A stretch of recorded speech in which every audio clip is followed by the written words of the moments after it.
पिछली क्लास में हम लोग करंट और करंट डेंसिटी डिफाइन किए थे।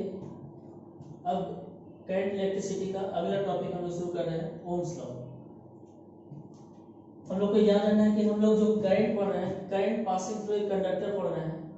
करंट इलेक्ट्रोलाइट से पास कर सकता है, करंट सेमीकंडक्टर से होकर भी गुजरता है, लेकिन हम लोग यहाँ स्पेशल करंट थ्रू एक कंडक्टर पढ़ रहे हैं, जिसके लिए बेसिक लॉ है ओम्स लॉ, जिसका स्टेटमेंट है at constant temperature.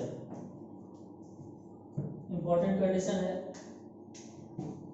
Eight constant temperature current through a conductor is directly proportional to the potential difference between its two ends।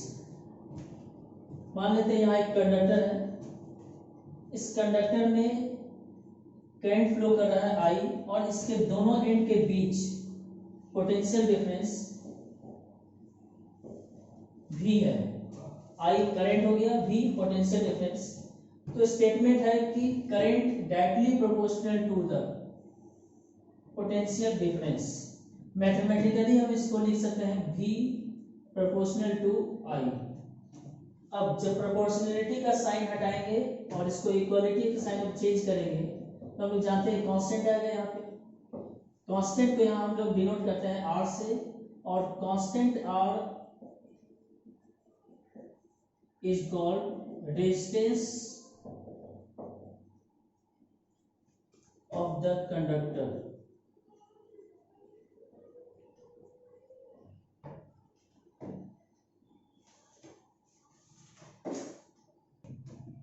अब ओम्स लॉ का ग्राफिकल रिप्रेजेंटेशन देखते हैं। जैसा कि हम लोग देख चुके हैं कि ओम्स लॉ है V is equal to I R. V potential difference, I current through the conductor और R resistance of the conductor. अगर हम इस पर ध्यान दें तो ग्राफ जो इक्वेशन है V is equal to I R, y is equal to m x के फॉर्म पर है। अब इस फॉर्म का equation y is equal to m x हम लोग पढ़े हैं किस चीज का ग्राफ है, किस चीज के लिए है इक्वेशन। तो स्ट्रेट लाइन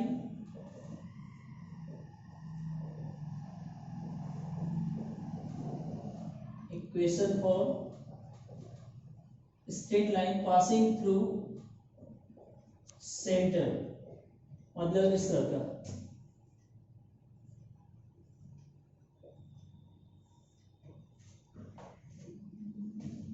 m इस ग्राफ के लिए क्या है, तो m slope of the line, m यहाँ डिनोट कर रहा है slope of the line. x axis से अगर थीटा बना रहा हो तो tan थीटा। अब इस बेसिस पर हम कर सकते हैं, अगर हम इसको इससे कंपेयर करें और y एक्सिस पर v वेरिएबल पोटेंशियल डिफरेंस को ले और x एक्सिस पर वेरिएबल I लेंगे, तो ग्राफ स्ट्रेट लाइन से पास करता हुआ एक लाइन होगा जिसका स्लोप कंपैरिजन करके देख सकते हैं। v y की जगह है v, x की जगह I, तो m की जगह है रेजिस्टेंस, यानी स्लोप क्या देगा, रेजिस्टेंस। अब इसमें कंपेयर कर सकते हैं कि अगर मान लेते हैं इस तरह का दिया हुआ है दो कंडक्टर के लिए, एक कंडक्टर के लिए इस तरह का स्ट्रेट लाइन का ग्राफ दिया हुआ ओम्स लॉ, और दूसरा ऐसा वी आई ग्राफ इस तरह का दिखला रहा है, और पूछ दिया जाए किसका रेजिस्टेंस ज्यादा है, तो हम इस ग्राफ से देख के बता सकते हैं इसका रेजिस्टेंस कंडक्टर 2 का रेजिस्टेंस ज्यादा है, इसीलिए इसका स्लोप ज्यादा है। 1 का स्लोप कम है इसलिए इसका रेजिस्टेंस कम होगा। लेकिन अगर हम ग्राफ पे x एक्सिस की तरफ वोल्टेज को ले लें और y एक्सिस की तरफ करंट को ले लें, इसको चेंज कर दें, x एक्सिस की तरफ वोल्टेज लेते हैं और करंट को y एक्सिस की तरफ लेके चले जाएंगे, तो ग्राफ का नेचर वही होगा, straight line passing through a, passing through origin. लेकिन अगर हम यहाँ से I का एक्सप्रेशन देखेंगे तो I इज इक्वल टू हो जाएगा V बाय R। इसका मतलब है कि यहाँ पे I y के लिए हो गया, y की जगह I हो गया, x की जगह T हो गया, तो m का काम यानी यहाँ स्लोप m 1 बाय R हो गया, यानी इस ग्राफ में स्लोप ज्यादा होगा तो रेजिस्टेंस कम होगा, स्लोप कम होगा तो रेजिस्टेंस ज्यादा होगा। मतलब इसी दोनों कंडक्टर के लिए यहाँ ग्राफ ठीक उल्टा हो जाएगा। कंडक्टर 2 का स्लोप कम होगा इसलिए इसका रेजिस्टेंस ज्यादा है, जबकि कंडक्टर 1 का स्लोप ज्यादा होगा इसलिए उसका रेजिस्टेंस कम है।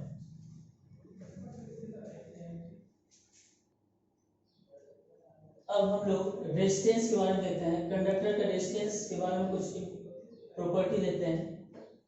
तो हम देखते हैं कि अगर मान लें एक कंडक्टर है और कंडक्टर के जिस पोर्शन को हम कंसीडर कर रहे हैं उसका लेंथ L है और कंडक्टर का cross section area A। L क्या है? Length of conductor, while A is cross section area of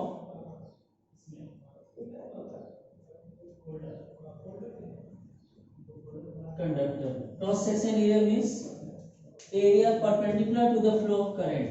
अगर करंट इधर फ्लो कर रहा है तो एरिया ठीक उसके परपेंडिकुलर होगा। अब अगर हम इस कंडक्टर की बात करें, एक्सपेरिमेंट से ऐसा देखा गया है, फ्रॉम एक्सपेरिमेंट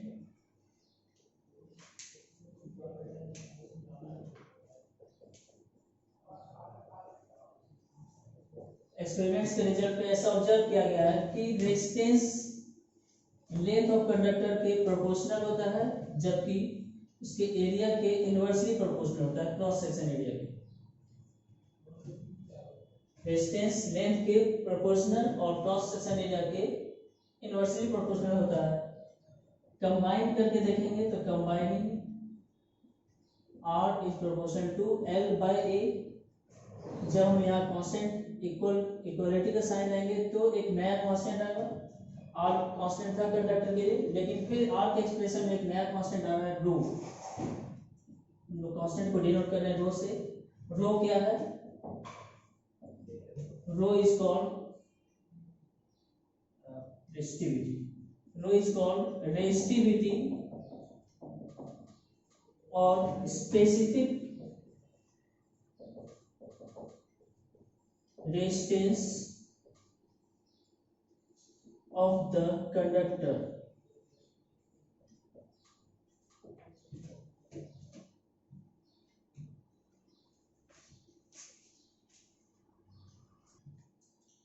अब हम दो दो कॉन्सेप्ट रेजिस्टेंस और रेजिस्टिविटी दोनों के बारे में कंपैरिजन करते हैं। तो देखेंगे कि रेजिस्टेंस का यूनिट लोग जानते हैं, रेजिस्टेंस का यूनिट को ओम से डिनोट करते हैं, या R is equal to V by I। तो हम लोग वोल्ट बाय एम्पियर भी लिख सकते हैं, V बाय A। रेजिस्टिविटी का यूनिट को अगर हम देखेंगे तो रेजिस्टिविटी के लिए हम लोग पढ़े हैं R is equal to rho L by A।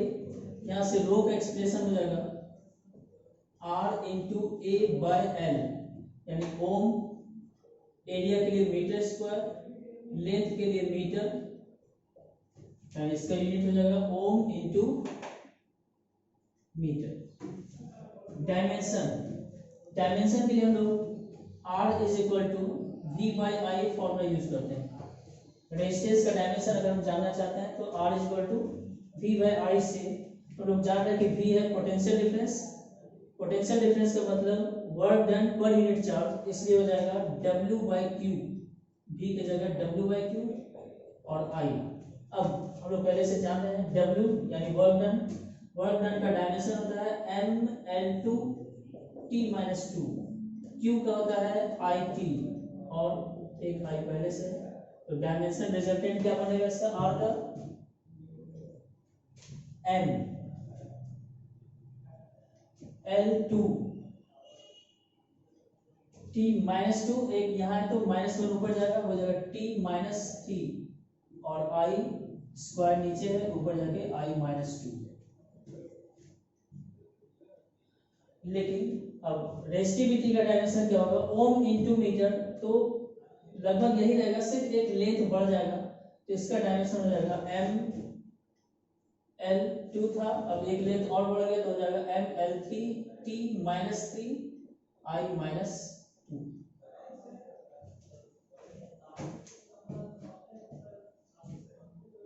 आगे एक इम्पॉर्टेंट चीज, दोनों रेजिस्टेंस दोनों कांस्टेंट के बीच बात करेंगे कौन सा बेहतर कांस्टेंट है, रेजिस्टेंस बेहतर कांस्टेंट है या रेजिस्टिविटी।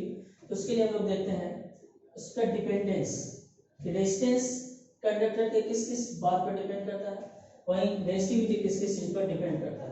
तो डिपेंडेंस पर अगर हम गौर करेंगे तो R is equal to rho L by A, यानी रेजिस्टेंस को लेंथ से मतलब है, कंडक्टर के एरिया से मतलब है, यानी डिपेंड करता है on size and shape of conductor, conductor के साइज पर डिपेंड करता है। फिर depends on nature of conductor, depends on nature of material of conductor, nature of material of conductor. और फिजिकल कंडीशन एक्सटर्नल, जैसे फिजिकल कंडीशन जिसमें specially हम लोग जानते हैं टेम्परेचर पर डिपेंड करता है। वहीं रेजिस्टिविटी को शेप डज नॉट डिपेंड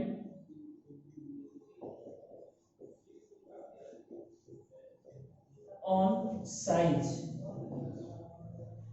इसके फॉर्मूला में कांस्टेंट आ रहा है, यानी इस कांस्टेंट को लेंथ और एरिया से कोई मतलब नहीं है, does not depend on size and shape of conductor.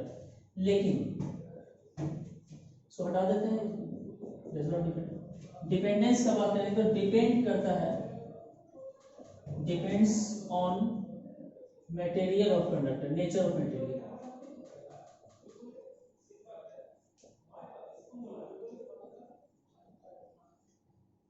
बाकी फिजिकल कंडीशन, टेम्परेचर, प्रेशर सब पे डिपेंड करेगा।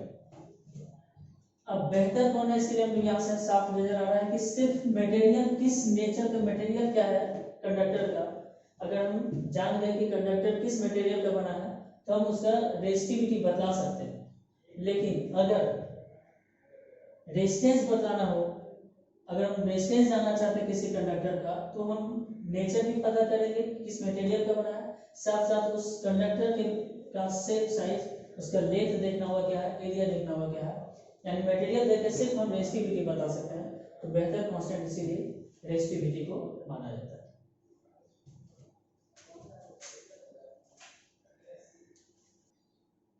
अब R का formula R is equal to rho L by A पर कुछ एग्जांपल्स हम लोग देते हैं। इसमें एक एग्जांपल एनसीईआरटी के एक्सरसाइज में 3.6 या 3.7 इसमें देख लेना है, बहुत आसान है। L दिया हुआ है, गिवन है, L length of conductor given है, क्रॉस सेक्शन एरिया भी दिया हुआ है, और रेजिस्टेंस एक्सपेरिमेंट से जो मिल रहा है उस एक्सपेरिमेंट को के बारे में दिया हुआ है, रेजिस्टेंस भी गिवन है, और हम लोग को अननोन है ज्ञात करना है, हम लोग को डिटरमिन करना है रो, रेजिस्टिविटी। बहुत आसान है, एल ए और आर को पुट करेंगे, रो निकल जाएगा, बना लेना से। सेकेंड, एक सवाल ऐसा दे सकता है कि किसी कंडक्टर के लेंथ को हम स्टेज कर देते हैं। अगर मान लेते हैं इसका ओरिजिनल लेंथ एल है और इसका लेंथ को हम स्टेज कर देते हैं n times n into L, stage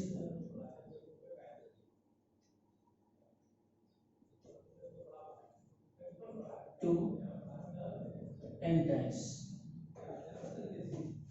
original length L है और फाइनली लेंथ इसको स्टेज करके, जब हम लेंथ को स्टेज करेंगे तो निश्चित है इसका कुछ, इसका थिकनेस कुछ घट जाएगा, इस तरह हो जाएगा। तो नया जो लेंथ है एन एन और एरिया क्रॉस सेक्शन घट जाएगा। इंपॉर्टेंट क्या है कि वॉल्यूम जो पहले था अभी भी वही रहेगा। इस हिसाब से हम R is equal to rho L by A को थोड़ा चेंज करें, एल से मल्टीप्लाई भी कर दें और डिवाइड भी कर दें, तो फॉर्मूला तैयार होगा rho L square by A into L, metre square into metre, metre cube, तो metre square into metre, metre cube, और मीटर क्यूब हो गया वॉल्यूम, तो हो जाएगा वॉल्यूम ऑफ कंडक्टर। अब यहाँ से हम देख सकते हैं कि चूंकि वॉल्यूम इस तरह का कंडीशन में, स्टेटिंग कंडीशन में वॉल्यूम कांस्टेंट रहेगा, तो रो तो कांस्टेंट है ही, उसका मटेरियल वही है, तो हम कह सकते हैं कि resistance is proportional to square of length. मतलब अगर हम लेंथ को स्ट्रेच कर दी n टाइम्स तो रेजिस्टेंस will increase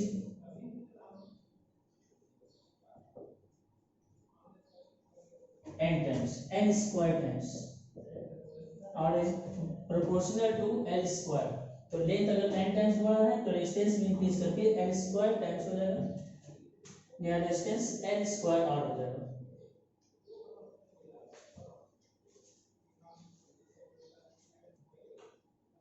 अब हम लोग दो टर्म देते हैं, कंडक्टेंस और कंडक्टिविटी।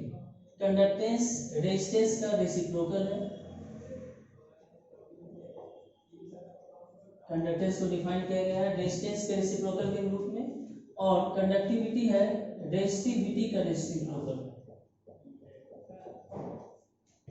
सिंबल में अगर हम देखें तो कंडक्टेंस का सिंबल होता है G, G equal to 1/r, और कंडक्टिविटी का सिंबल है सिग्मा, तो सिग्मा इज इक्वल टू 1/रेजिस्टिविटी का सिंबल रो। तो कंडक्टेंस के लिए फॉर्मूला हो गया G equal to 1/r, conductivity sigma के लिए हो गया 1/रो। यूनिट हम साथ साथ लिख देते हैं, यूनिट क्या हो जाएगा ओम, टॉप उल्टा 1/ओम, यानी इसको mho मो या सीमेंस लिखा जाता है। वहीं इसका यूनिट क्या होगा, कंडक्टिविटी का यूनिट हो जाएगा 1/रो, रो का था ओम इंटू मीटर, इसके लिए यूनिट हो जाएगा ओम 1/ओम इंटू मीटर, या इस सेंस में अगर इसमें एक्सप्रेस करेंगे तो मो मीटर पर जाके -1 और सीमेंस पर मीटर।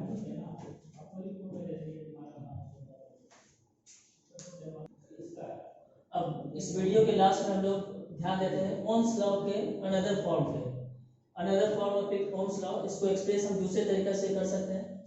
जैसा पहला तरीका, जो पहला एक्सप्रेशन हम लोग जान रहे हैं ओम्स लॉ के लिए V इक्वल टू IR, इसको चेंज करते हैं। हम लोग जान रहे हैं कि R is equal to rho L/A, यहाँ पुट करते हैं। और इलेक्ट्रोस्टैटिक्स में हम लोग जानते हैं से कि V is equal to E into D। अगर हम यहाँ जिस कंडक्टर का बात कर रहे हैं उस कंडक्टर का लेंथ L हो और उसके अंदर electric field, applied electric field E हो, तो इसके दोनों एंड के बीच potential difference E into distance की जगह L, यानी V इज इक्वल टू हो जाएगा E into L, potential difference दोनों एंड के बीच, इस फॉर्मूला से। अगर इसको हम यहाँ पुट कर दें तो हो जाएगा E into L, L cancel हो जाएगा, यहाँ से E इज इक्वल टू, अच्छा एक और फॉर्मूला है I/A, हम लोग पिछले वीडियो में देख चुके हैं। I/A कहलाता है J, यानी current density, current per unit area को हम लोग कहते हैं करंट डेंसिटी। अगर इसको यहाँ पुट कर दें तो बन जाएगा J इंटू रो, रो को अगर इस साइड लाएंगे तो हो जाएगा J इज इक्वल टू 1/रो इंटू E, और 1/रो अभी तुरंत देखे कि रेजिस्टिविटी का रेसिप्रोकल होता है कंडक्टिविटी, तो हो जाएगा J is equal to sigma E। तो अनदर फॉर्म है V is equal to IR को हम इस तरीके से ले सकते हैं, यानी J is equal to sigma E भी ओम्स लॉ ही है, बस फॉर्म चेंज है। अगले क्लास में, अगले वीडियो में हम लोग इसका माइक्रोस्कोपिक प्रूफ देखेंगे।